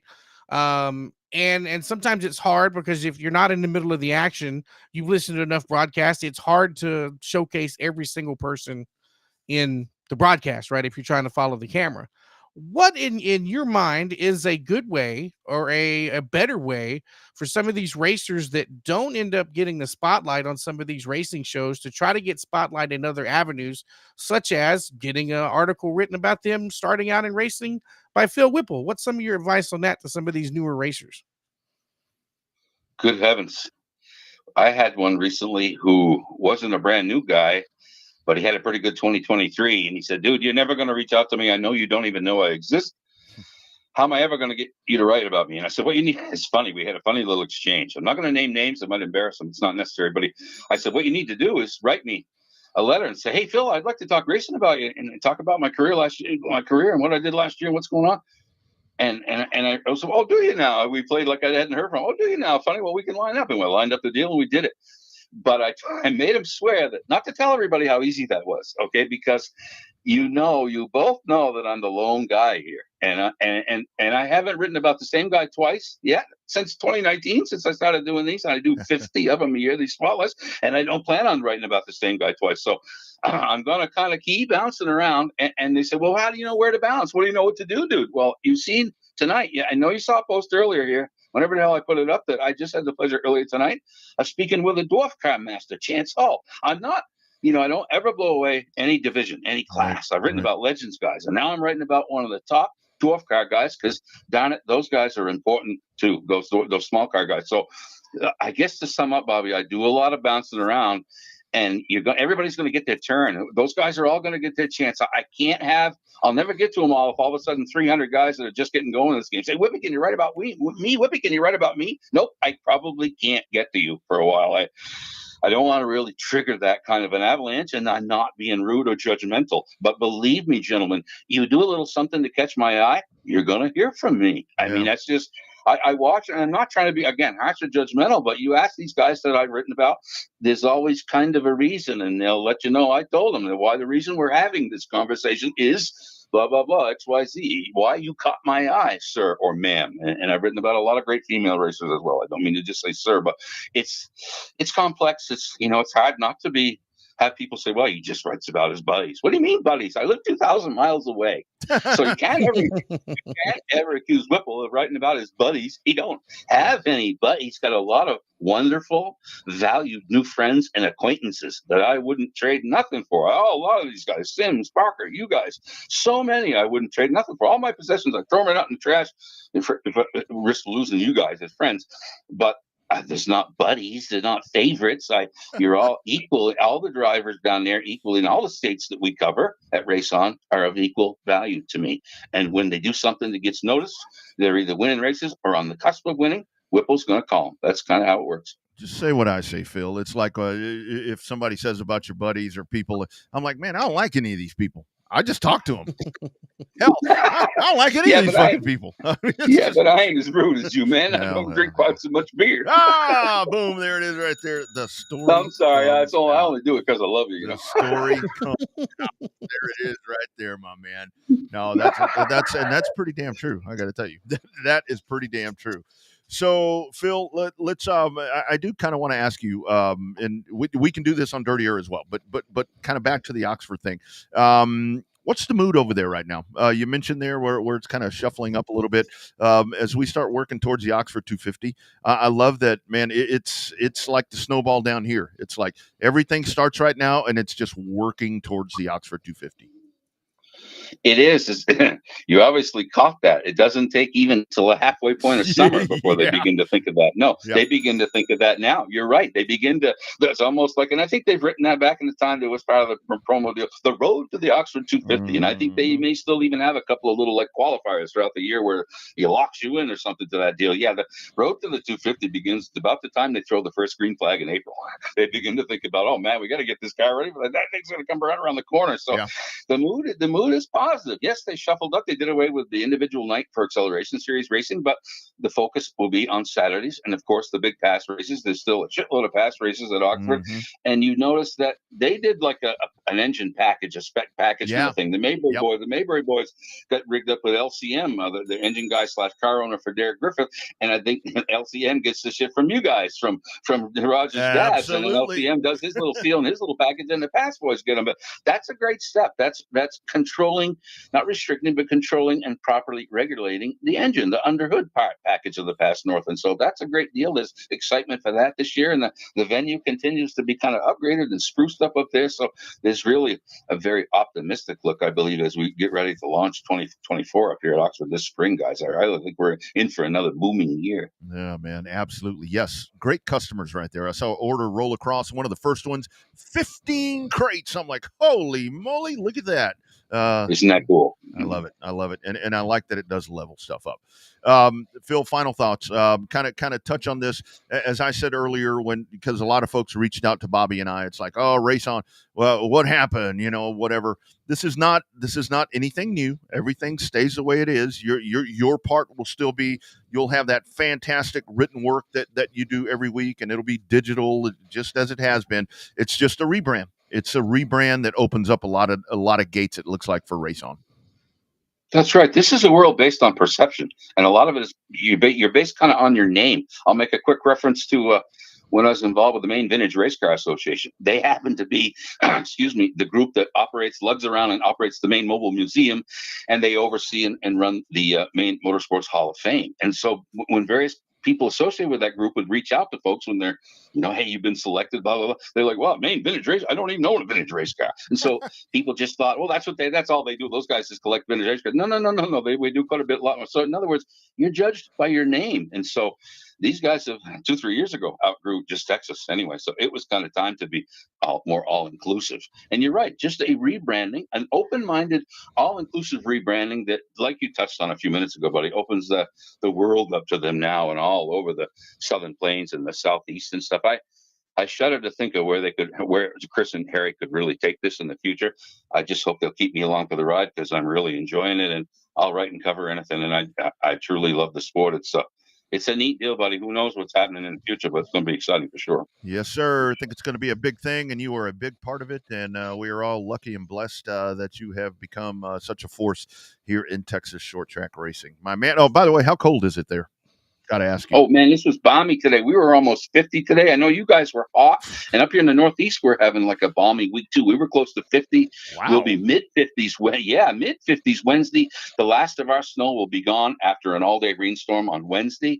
Damn. And even I think the weekend's going to warm back up again. Yeah. I mean, cool at night, too, dropping back to freezing and stuff, which the maple sugar industry needs. But no, balmy days, dude. We've didn't have much of a winter, had kind of a mild winter, and it looks like it may be ending early. So Whipple at that point says, woohoo. Yeah, that damn groundhog messing us all up, my man, messing us all up. Hell, it was 89 today here. 89, yeah. That's amazing, gentlemen. The weather, if anybody argues with us about climate change, you better take a look around you. Something's going on. Something's going on. I don't know what it is. I don't know what it is. Sir. All right, my man. Thank you for being a part of this. Like we said, landmark deal with Chris tonight, and then obviously with Owen's News and so forth. So thank you for being a part of this. Thank you for all of your content, all of your contributions, everything you do for us. And we will be talking to you soon, I'm sure, my good man. I appreciate it, guys. Thank you ever so much for having me on. I sincerely apologize for getting dubbed up with the video link. We'll get that squared away, and I'll get that doing. But thanks so much for your time. It's been a real pleasure this evening. Yes, sir. Be well, my man. See you, Phil. Guys, good night now. You bet. There goes Phil Whipple. Big part right there of Race On, and kind of, I love the fact that they do still do the digital articles. I mean, it's like that's the cool thing that you do still get stuff that's written, because that's videos and all that shit's great, but it's really nice to read stuff from time to time. Well, it's another avenue, right? It's not necessarily a revenue stream like it used to be in terms of having the written portion of an article, but it's a nice supplement to all the videos that Race On has. And so I think that the expanded experience that they're going to have with the website getting even bigger and better will end up paying dividends in terms of the way that Race On's perceived, both here at the regional level, if you will, as it moves on to potentially more of a national scene.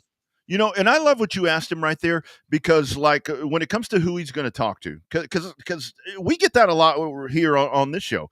It's like, and obviously we talk to a lot of people. We talk to them over and over because they're doing stuff that's pertinent. Like Owen. I mean, Owen is doing stuff that's pertinent, and all the promoters. I mean, the promoters that come on here, you may be very familiar with them and see them now because it's very important what they do.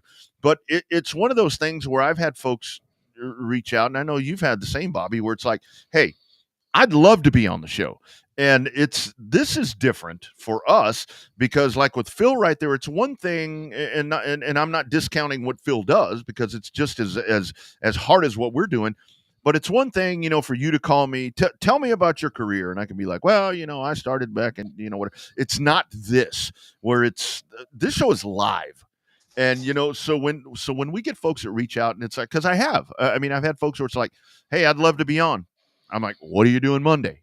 Odds are if you reach out to one of us and want to be on, your ass is going to be on. Yeah. Well, we take into consideration too, somebody has to have the ability to talk. There's one thing talking to Phil, right, for a written article. It's another thing to come on this show and actually have to put words together that make coherent thought. Hell, some days that's hard enough for just the two of us, but you throw somebody in there that can't and gets stage fright. There are some people we love coming on the show because they don't have that kind of problem. Well, and that's a nice thing. The best advice that I give folks when it's like, okay, I'm going to be on, but I'm nervous, especially now with the video thing. I mean, I've had folks where it's like, we'll have you on, I'll send you a video link. And is there any way to do the phone? I'm like, well, yes, but at the same time, folks want to see you, and I think that's pretty important, but whatever. But, we give that advice all the time, two pieces of advice. Number one, we're not going to ask you anything you don't know. Number two, if you're nervous, drink a whiskey, drink a beer, something like that. It's going to calm you down. And I will say we have regretted that second part on a couple occasions from time to time, but that's kind of that thing right there. But great conversations with those guys tonight. Again, the show presented by On Demand Shirts, Rogers Dab Chevrolet GM Performance, and of course Generation Race Cars, Computer Age Automotive. Bobby, got to bring it up. I got to show it. We got to talk about it. It was way too good to not talk about it. I'm sorry, folks that don't like it, but this was pretty cool yesterday. Here comes the energy. Here comes the support from the back, that third row. Where does he block? Does he block high? Does he block low? Here it comes. Kyle Busch to the middle, shooting a gap. No help with Kyle Busch. Oh, Suarez right alongside him. 3 wide. Off turn 4. Here they come to the flag. 3 abreast. Photo finish. I think it's Blaney. Unbelievable. 3 wide finish. Have you ever seen anything like that? That was pretty cool. The Darlington finish was closer. Yeah. Than that, being the beating and the banging. The people will say that's the top 3, right? Because it's the third, tied for third. I still say that's the best one ever. I think that the beating and banging between Kurt Busch and Ricky Craven was great, but it wasn't 3 cars separated by 0.3 of a second. Yeah. Or 3/100ths of a second, actually. So it's right up there. Did you order the shirt that I sent you today? No, I'm not that invested. I got my own shirts.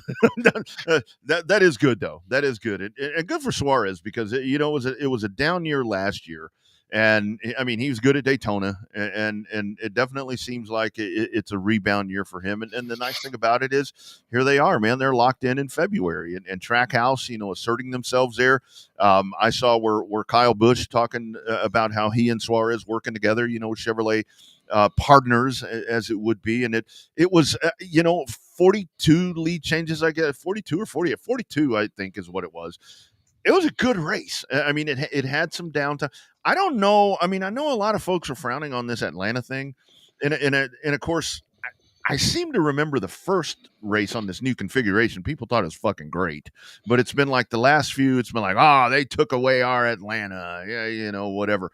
But I thoroughly enjoyed that race yesterday. I didn't really think it lacked anything for a cup race. It seemed like a very entertaining race. I really preferred the package there at Atlanta over Daytona. I think maybe because they weren't saving as much gas for a 400-mile race as they were for the 500-mile race. But unfortunately, not every mile and a half track can be configured like Atlanta. I know the boys and gals at Texas are wondering why they couldn't do it first. I mean, the package is great. No need to change anything. I think that it leads to great racing, and I think it's probably going to be one of the hottest tickets because Lord knows there was an ass load of people there on that front straightaway during opening ceremonies, and then the grandstands were packed, and apparently the infield camping area sold out. So when that's happening in this day and age, when you get grandstands selling out, you get camping selling out, you get VIP access on pit road selling out, you're doing something right, and it's damn good for the sport. Yeah, but what about the ones when they used to have seats in turn 4 and on the backstretch, Bobby? Well, I mean, those don't count anymore because they don't exist. That's what I'm talking about. I did see that yesterday. It's like, wow, a great crowd. But remember when they had them on the back stretch? I'm like, actually, that configuration they never did. They never did have them on the back straightaway. 48 lead changes. Good stuff right there. Danny Suarez punching the ticket into the playoffs. And it was a much better race in Daytona. So, yeah, really cool. Really cool. Enjoyed that Sunday afternoon NASCAR race. This has been a good show, man. And this has been, again, we'll just shout out our partners one more time. There it is, raceon.com. That's the place to go. If you still type in raceontexas.com, it's still going to take you to the right place. So I think the two things we've gone long tonight, the two things that we have accomplished is number one, Raceon's still the same bunch. And number two, South Texas Race Ranch is fine and Houston's ready to go. And something is stirring in Monroe. I guess that's actually three things. Yeah, it's three things, but it's close enough. That's right. That's right. All right, Bobby, rest of the week for you, man. You're going to go out sun tanning before the cold front comes in for about a day and a half, and then it cools off, and we'll be back in the hot once again coming up. Well, I don't know. The fact that the events that got canceled down at the race ranch has changed my weekend plans. So I accomplished what I meant to do on the weekend by not buying a new RV at the RV show there in Austin. So might be just another weekend at home, prepping before this long race season starts. Because once it starts, man, it's like nonstop for like 2 months. Yeah. It's really going to be, and a little bit of downtime, that extra weekend off, but there will be plenty to watch and plenty to stream on lots of different platforms. So you guys all check that out. Thanks to our man, Chris David, for checking in. Thanks to Owen Pittman. And as always, thanks to our man, Phil Whipple, for being a part of the program. Bobby, man, hope you have a great rest of the week, dude. Take care of yourself over there. Watch that wild animal you got behind you over there. I've already been getting texts. He's been putting on a show, apparently. He's over my shoulders. So yeah, no, I see that. I'm like, all right, there we go. Mine's all nice and calm over here. That's the beauty of the streaming stuff that we do. All right, you guys, all of the rebroadcasts on all the different socials, Revved Up Sports Show, on Race On. You can always go to RevvedUpSportsShow.com. That QR code has popped up a couple of different times. If you click around in there, it's going to take you to all of the different places. That's really the hub where you're going to find everything. And, of course, on the YouTube, you got RevvedUpSportsShow.tv. All right, dude, have a great rest of the week, man. We'll do it again next Monday. Next Monday, ready for it. That's it. #Real Race Talk. It is the Revved Up Sports Show.